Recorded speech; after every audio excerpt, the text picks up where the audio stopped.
Welcome to Beneath the Branches, the podcast for the adoption and foster care clinic where we sit in the shade of shared experience. The heart is normalized and belonging is built one honest conversation at a time. Adoption, foster care, or kinship placement brings deep joy and real challenges, and we're here to talk about all of it, the hard, the heartwarming, and everything in between.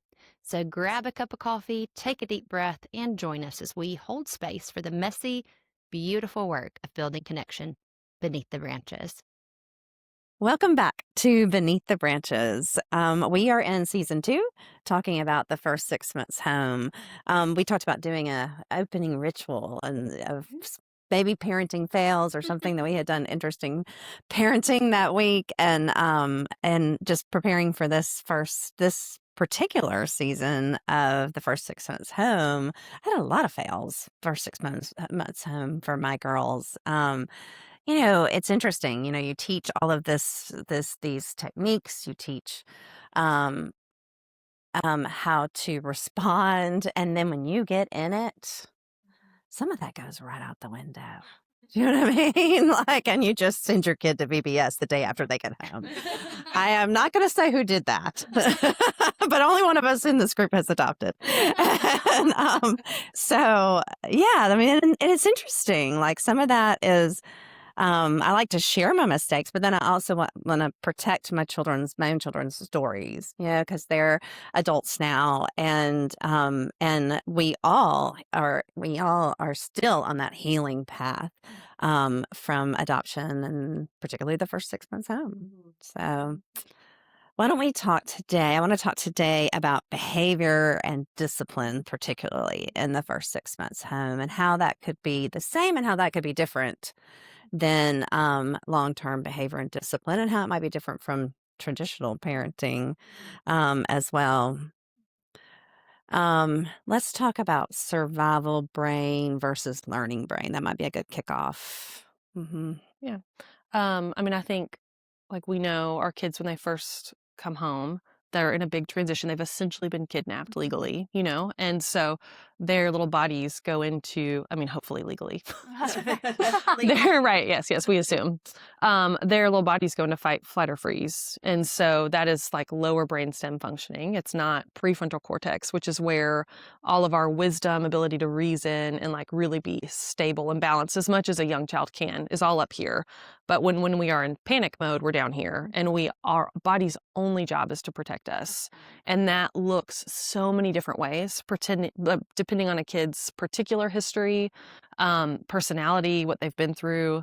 And so we just have to assume, regardless of what the kiddo looks like. So super obedient, super compliant, or super dysregulated, they are in fight, flight, or freeze. And this is just what it looks like for them. Mm-hmm. And I think with that learning brain that you'll begin to see more and more later, that is a brain that's more open to new ideas. They're open to ambiguity a little bit more. They're excited to learn. They might be playful. Whereas that survival brain is not open to any ambiguity because their brain is trying to help you survive, and they're looking for threats all around. And then they're not open to new information at all. So I think that is to be thinking about that in this first 6 months, survival or learning brain, and to assume survival brain, definitely. And it's interesting. I always tell people that because the brain is in survival mode, a neutral parent is often viewed as a negative parent. Okay. So as hard as it is to do, it's very important to keep your countenance, to watch your face, to watch your voice tension, so that you're not just a neutral parent, but you're a hopeful, happy, relaxed. Hey, buddy, how you doing? It's worth the work that it takes to not have a neutral face. The benefits you're going to get from having a positive, peaceful face and being very aware of it is super important in that first 6 months home. That means we can't always parent in traditional ways. So why does traditional parenting backfire? When we are looking to build safety, I think that's the goals are different, like with a traditional parenting style, you are like building responsibility, independence. You are thinking about your child as an adult and like using more traditional parenting responses to build those characteristics. But in the first 6 months home, you have two primary goals, and that is attachment and felt safety. And those things come through trust and connection and having all of your all of your needs met. So we're sleeping well, we're eating well, we have access to food, and not met as the parent perceives them being met, but met as the child perceives. So that may look like 3 helpings at dinner when we know they're very full. And so traditional parenting, kind of the reason and the logic involved in that kind of counters these parenting techniques we use that help create attachment and felt safety. And I think an oversimplification of traditional parenting is that traditional parenting is levied at the behavior. It's all about getting that behavior to stop. Whereas what we're asking parents to do is about like helping build connection and safety, which is very different than just like being like concerned about the behavior that your child's exhibiting. Exactly. I like what you had said too about the two things that are most important: building attachment and building felt safety. Yeah. Like if you think, okay, the rest can wait. Right. It has to wait. Like we can't, anything that is built on top of lack of safety and insecure attachment is just going to fall. Like that is not, you're not creating a stable, healthy adult that's going to be able to function in a positive way in the real world. Like everything has to be, that foundation of safety and attachment has to be built first. Which I think is hard for us as parents because behaviors intensify after adoption, Yeah. right? So reasons they might intensify, I think they're kind of obvious, but maybe we can talk through some of those.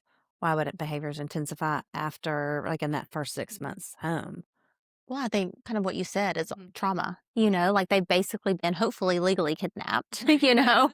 And so like it's all about trauma. And I think what Caitlin said earlier is really important because a lot of parents will come in and be like, "Oh, he's doing great. Like he's smiling, he's charming, he's happy, he's so easy."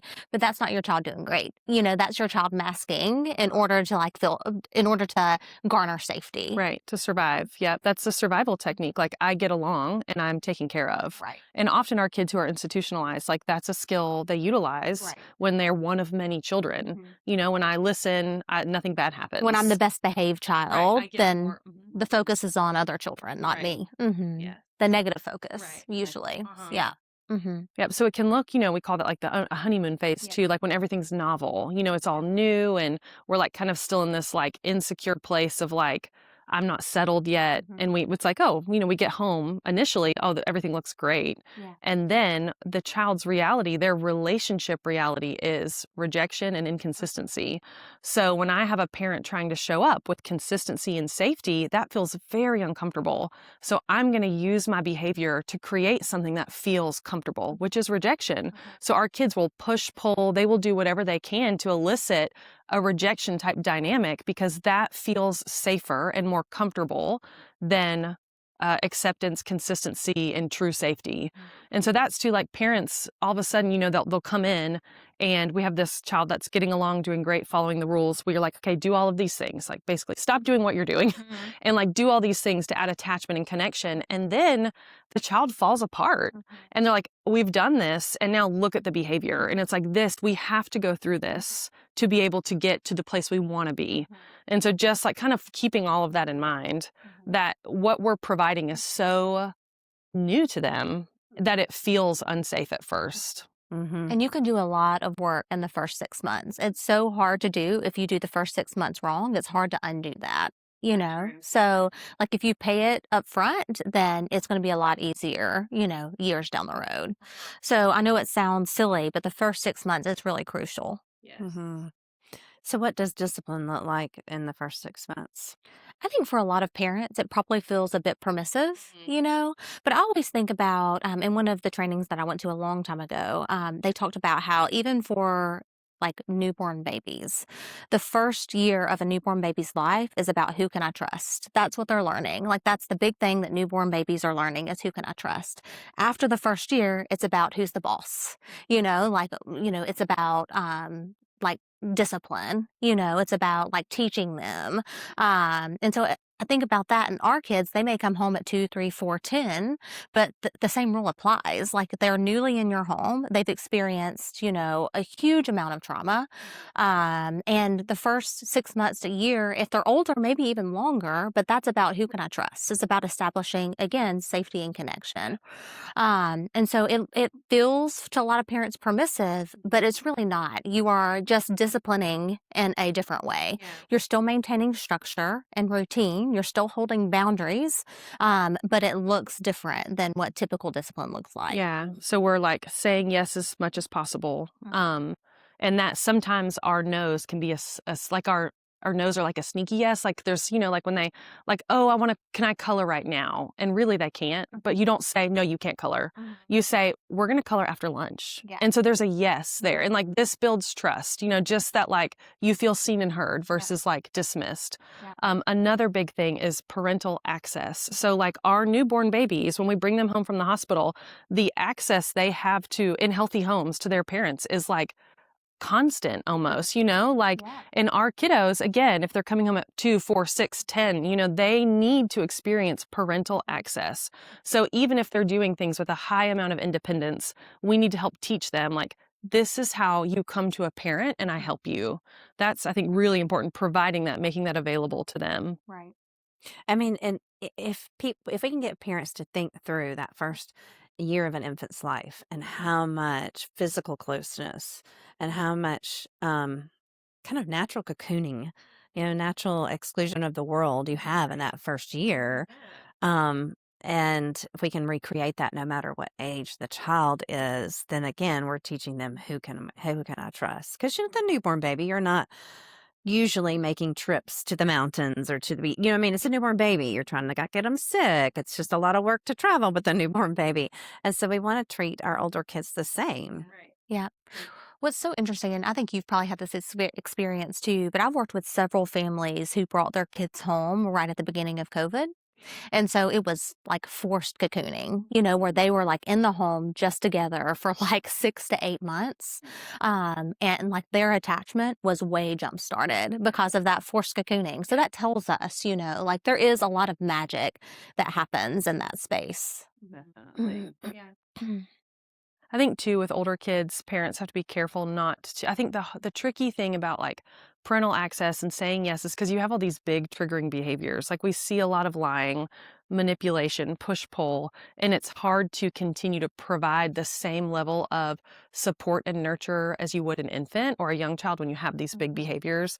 So just like I think a big thing for parents is to try to remember is like we have to do this. Try to focus on the goal of safety and not focus so much on changing that behavior, because those behaviors are not because you have a deviant child, but you have a child who is like operating again, not in learning brain. Like we are in panic brain. We are in fight, flight, or freeze. And so those behaviors are not indicative of who your child really is. Like we can't make any broad strokes or assumptions about like what they're going to be like in 5 years when we first haven't even achieved this basic need of safety in the world. Mm-hmm. And even, we can't make assumptions about behavior, but we also can't really make assumptions about their academics or their intelligence or their development, because you really can't fully meet your developmental academic potential if you don't have attachment and felt safety. Right. So that's why a lot of times all the time we tell people, don't be going to therapy for OT and speech, sometimes PT. So PT, we sometimes have to bump that up a little earlier. But because you might be spinning your wheels. Right. And if you're doing it as that therapist is like more of a coach to tell you what to do rather than taking your child to those sessions, because of the fact that you're going to gain so many skills faster after you've got the attachment and the felt safety down. Yeah. And back to what you were saying, it is true that our kids come home with really big behaviors. It's not like a newborn. But I think one of our roles and your role as a parent is to be an investigator. Like, why is my child behaving like this? And if we can like come to the like core need behind the behavior, that builds empathy for the parent. And so when a parent can really understand like what the child is experiencing, it helps everybody along. Yeah, it makes it easier to meet that need. Yeah. When like you see this big behavior, but then you can tell yourself like, they're seeking safety and control because they feel unsafe right now, Right. you know, and then you can respond with kindness and empathy Right. and nurture. Yeah, being an investigator of that behavior and why are they doing that? Mm-hmm. Mm-hmm. Two little points that I wanted to bring up is one way to reduce your no's is to make things simpler in your home. So if snacks are going to be a no, then just don't make them an option. If there's breakables in your house, put them away. Make it a lot easier. Make the no's less readily available to the child. Because and some of our children, no is a big trigger word. Yes. Or asking if they've done something is a big trigger word. You know, like, hey, if you have an older child, hey, have you finished your homework? Have you done the laundry if they're already getting chores?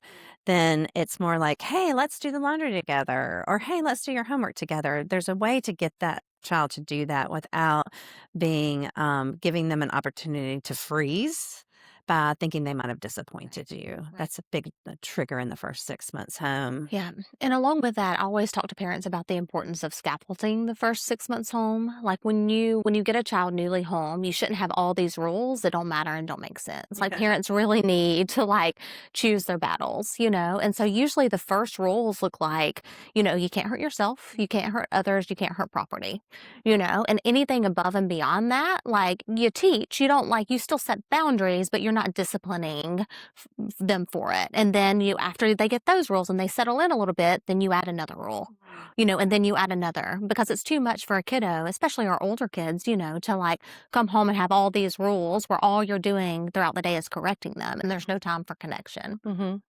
It's amazing too that I think until you have a new child in your home, you don't realize how much routine and just there's a culture in your family that this child doesn't understand. You know, even just sitting at the dinner table is a completely different experience than sitting at the dinner table in their foster home or in their orphanage, or because the placement's different, the chair is different, the rules about can you get up and can you get down from the chair is different, free access to food. I mean, just that one little event is filled with behavioral, cultural, and different expectations for the child, and the child is being barraged by all of this. So I think that's why structure is so important. So that we always say balancing nurture with structure. There are some times like you want to remove the no's, but then you don't want them all to be unstructured yeses, right? So if families get in trouble on the other side where everything's a yes, then that child is not going to feel safe. And so that's why I think it is helpful. Like when you're coming to clinic, we're looking at where are you the strongest in and where are you the weakest in? Are you stronger in nurture and poorer in structure? We've got to beef that up just as much as we would as someone who had the opposite, because that child can't feel safe without that structure. Right. Yeah. Connection before correction. That's a phrase that we want to hound into our own heads and as parents and our clients. Let's talk about that. Well, and I think too of like connection and correction. It's almost like at the same time, you know, because, you know, one of the techniques we will use is like playful engagement. So if you have to correct a child for a behavior, you're playful about it instead of like demeaning or shouting or using a strong voice towards them. You're still correcting the behavior, but you're using playfulness and connection while you're doing it. So that's one example. Another is time in. You know, so if it gets to the point where your child needs to take a break, you bring them close. If you can, you sit them in your lap, you sit beside them and rub their back. I always tell families, like my rule of thumb is you keep them as close as possible without making it worse. So of course, if you have a 4-year-old and you try to sit them in your lap, but you're having to hold them down and restrain them, that's not connection, you know? So you keep them as close as possible without making it worse. And if sitting by them is making it worse, then you sit in the same room. If sitting in the same room with them is making it worse, then you put them in a room with an open door and you sit right at the door, you know? So you stay as close as possible, which elicits connection, but you're also, again, correcting the behavior. I always kind of like my rule. This is the like steps I give families. And this is really for like, we're outside of our window of tolerance and we know kiddo needs a break. And so first we offer space, you know, so we like exactly what Kelly was talking about. We stay as close as the child will allow us. That does not dysregulate them further, but gives the message of your feelings are not too big for me. I'm not going anywhere. And a parent can even say that. And we don't say it over and over with lots of words. We just say, your feelings are big. I'm here when you're ready. And you wait and you listen for that child to start to slowly come down. When you hear that, you offer nonverbal regulation first. A drink with a straw, a cold drink with a straw, a fidget, something sensory that brings them comfort and brings them down. Then once we see that step down again, then we offer connection. So then we pull them into our lap, we give a hug, whatever that child will accept that feels that like pulling them in and bringing them even closer. Then we use that opportunity next to playfully respond. Next time, let's use gentle hands and we do it together, but that's like, we do not come in with lots of words, lots of impact. We have to like gently walk into it, but making sure that we connect, we regulate, and we nurture. And then we move on towards addressing the behavior. And then once all that is done, it is done. Like as a parent, it's so difficult not to go back to it, not to hold it over your kid's head like the next hour or the next day. But once you do that and you repair, then it's done. It's over with. We're starting over. We don't need both parents. I think that's hard too, is like when you have two engaged parents, both parents want to have like a word with the child. One parent's enough. Like we don't need mom or dad to also step in and give their points of wisdom as well. Like we're good. We can move on. So what would you say to a parent? How do they stay calm? Because they're exhausted. Some people have never been parents before. They're not sleeping usually. How do they stay calm in order to do what we're asking them to do? Well, and I think, the first part is like what we talked about before, like helping a parent like have empathy for the child and their experience, because that helps a ton. We really talk to parents about the importance of self-care, like making sure that you are getting time, because this is one of the hardest things you're ever going to do. And so you've got to like have a really good self-care plan even before adoption.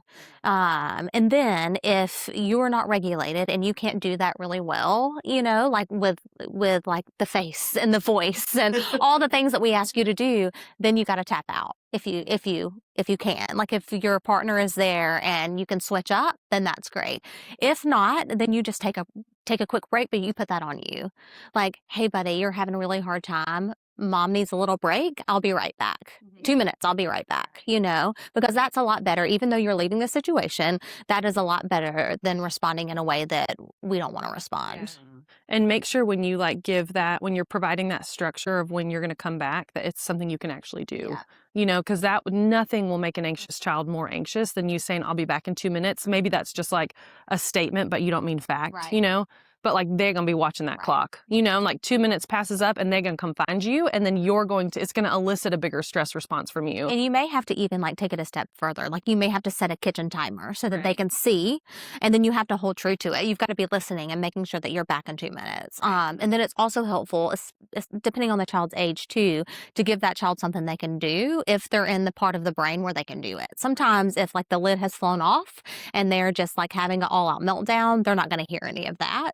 But if the child is like somewhat and they're like, and they can listen, and they can attend, then you give them something to do instead. Like, hey buddy, like, why don't you play with the magnetiles and I'll be back in 2 minutes, give them something that they can actually do while you're gone. Sometimes that will help too. And that you can do your nonverbal regulation technique then too. Like you can hand them, here's a cold drink of water and like drink this, I'll be right back. And like that way they're regulating. I think magnetiles would do that too while you're also regulating, And magnetiles provide you something to do when you come back. You could maybe build something side beside them or something like that while you're talking, so that you're not staring them down and giving them that eye contact that's going to really freak them out.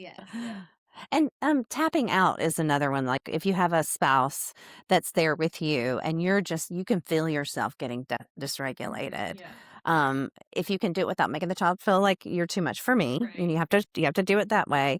But the other parent can sense that's coming, and they can just come behind you, and then you can step out. That requires some humility, I got this, and it also requires you to kind of de-escalate yourself and have your wits about you a bit, so that you don't feel, if you can't tap out, you're probably taking it too personally.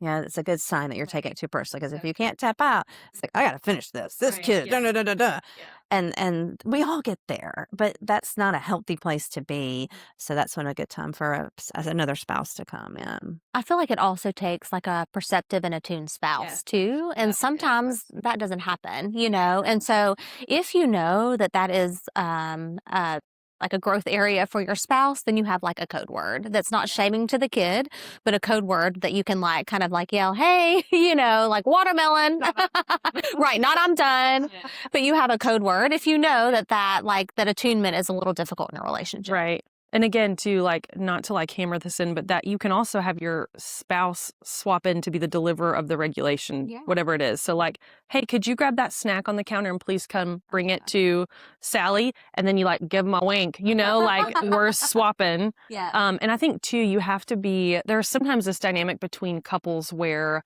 like the other spouse is like nurturing on with their like spouse's stress. Yeah. So they're ready to fight too, you know, because they like hear what's going on and they're equally as frustrated. So it's also having these conversations between your spouse outside of these difficult dynamics of saying like, I need you on our kids' team. Mhm. Please don't be on my team. They need someone on their team. So when I get worked up and this child is like, you know, being disrespectful, seeing all these big behaviors targeted at me, please don't defend me.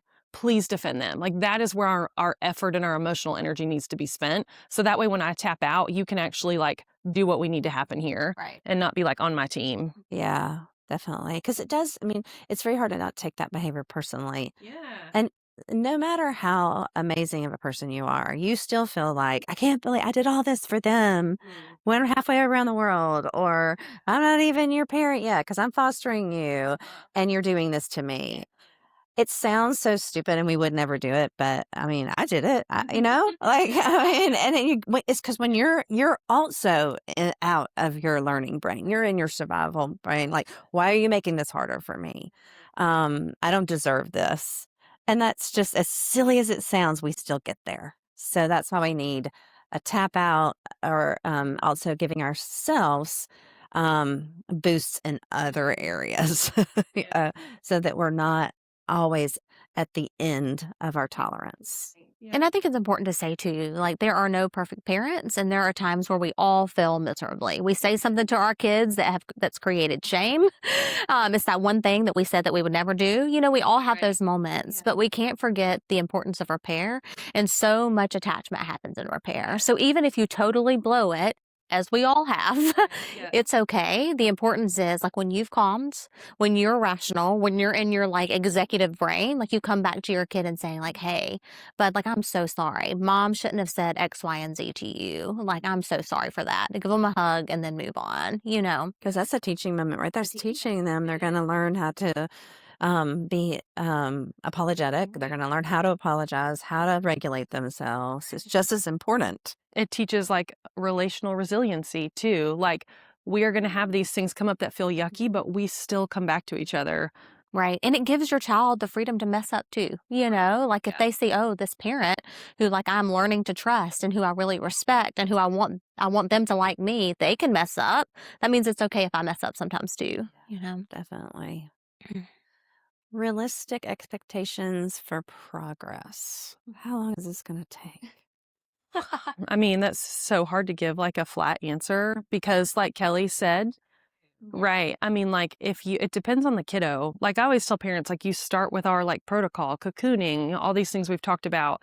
And then you slowly start to introduce like maybe an additional person to help, and you watch your child's regression. How big are we? They're going to regress some. How big is it and how long are we staying there? You know, and you're seeing like, can they tolerate? Are they ready? But it depends so much, like the length of time, I think depends on what you do in the first 6 months. If you do the things, if you don't do the things, then we have a lot longer road ahead of us. Right.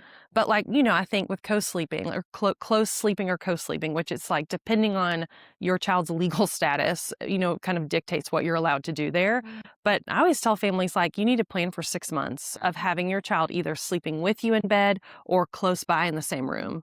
And then like after 6 months, we will start to slowly titrate away from that, but with sensitivity sensitivity again to like regression or behavior, things like that. Mhm.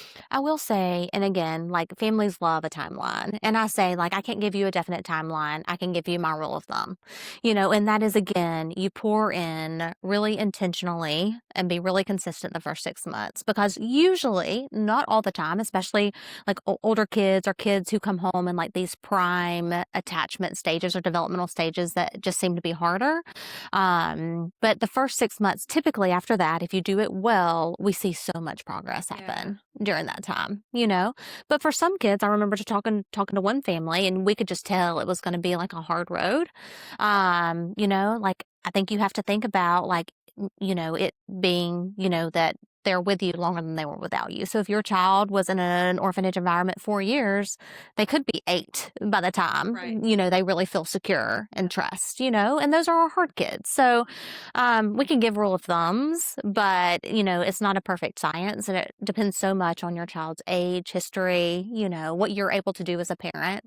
But the first 6 months does seem to be overall pretty crucial. Right. And like hopefully like we do all the really hard things, we hit 6 months and parents like kind of have this like sigh of relief, like we're like, okay, something has shifted. We are still working hard, but there has been a shift. And then hopefully we get to that 1 year mark and we've continued to climb that mountain that we can turn around and say, like, I can point to specific things that feel so much better. But I think what's important to know about all of this is that our kids have intrinsic memory and they have trauma responses in their body that are going to be there in some way, probably forever. It doesn't just go away, even with the best, even if Karen Purvis is your mom. And so just remembering that, like, we may co-sleep, close sleep for 6 months to a year, and then like around like Christmas time or the child's birthday, we regress and we're co-sleeping again for like, 2 weeks. So like we are always holding these things in our hands as possible ways to meet and respond to our kids' needs. It should not be as intense and last as long, but it's never going to just go away. We don't like do all the hard work for 6 months and then get to leave it all and go to traditional parenting. Like you are changing the way you parent across the board. But as encouragement to parents, I always tell them, like, but look how far he or she came. Like, look where you were because you're going to get back there. Like, so that's a great indication of like who your child is at their core without all like the trauma behaviors that we're seeing. So we'll get back there. But like Caitlin said, like, it's not going to be like a steady uphill climb. There's going to be things that trigger our children or things that are really hard. Trauma-versaries come up and then they're going to regress some, and that's okay. Like, how to be supportive. It won't last as long and it shouldn't be as intense. Mm-hmm. This is all really helpful. And we haven't even touched on the fact that there could be other little ones in the home whose worlds are completely rocked. And so let's do that on the next podcast. We'll talk about siblings in the home and how to make that connection for everyone. So thank you guys. And thank you guys for joining us on Beneath the Branches. Thank you for joining the Adoption and Foster Care Clinic for another episode of Beneath the Branches, a podcast for adoptive, foster, and kinship care families. We are deeply grateful to our sponsor, Show Hope, for their generous support in their continued work to break down barriers to adoption and support families every step of the way. Until next time, may you feel covered, connected, and never alone beneath the branches.